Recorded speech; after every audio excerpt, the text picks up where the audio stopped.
How do you create a desired brand? Is there any formula for that?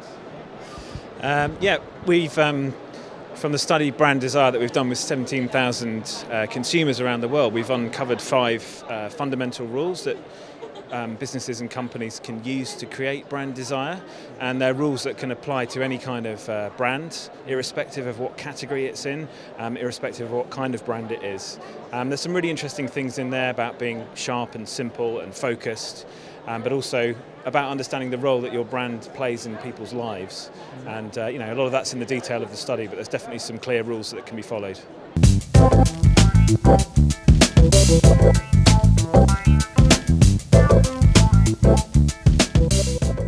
Yes, it is. That was one of the biggest things we found from the study, and something that really surprised us as well. So what we found was that 3/4 of the people that we spoke to, these 17,000 people around the world, they preferred a particular type of brand, irrespective of what category they're shopping in. So whether they're buying a car or a household cleaning brand or something else, they're looking for a certain type of brand with certain values and personality.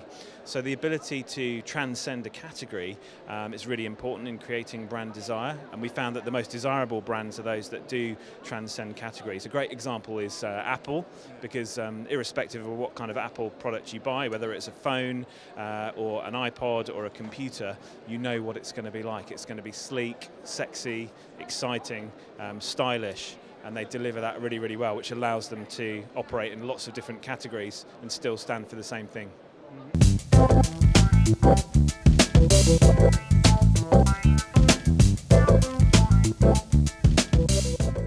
No, that was just my joke, really. It was really just to say, you know, if you said to the audience, imagine that Apple made a washing machine or a bicycle or anything, it doesn't really matter. But if you heard that Steve Jobs was to launch a new, a new brand of Dutch bicycle, I think you'd know pretty much what it would be like. You'd know that it would be, you know, a lot of fun, quite exciting, quite different, probably white, and it would have a connection for your iPod on it too.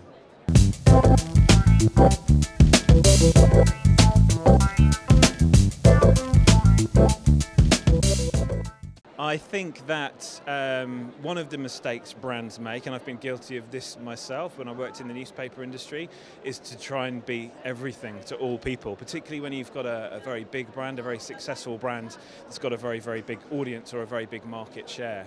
And the point is, and what we really learned from the study around being sharp and simple, is you are better to really focus on doing one thing or a small number of things very, very well than trying to do everything and appeal to every different part of your audience by making your brand go in lots of different directions. And again, the most successful and desirable brands are those ones that do have a really clear focus and really kind of clear about what's in scope and what's out of scope, not only for the brand but for how their business operates, where it's going to grow, you know, how they act and behave, and that really helps to create desirable brands.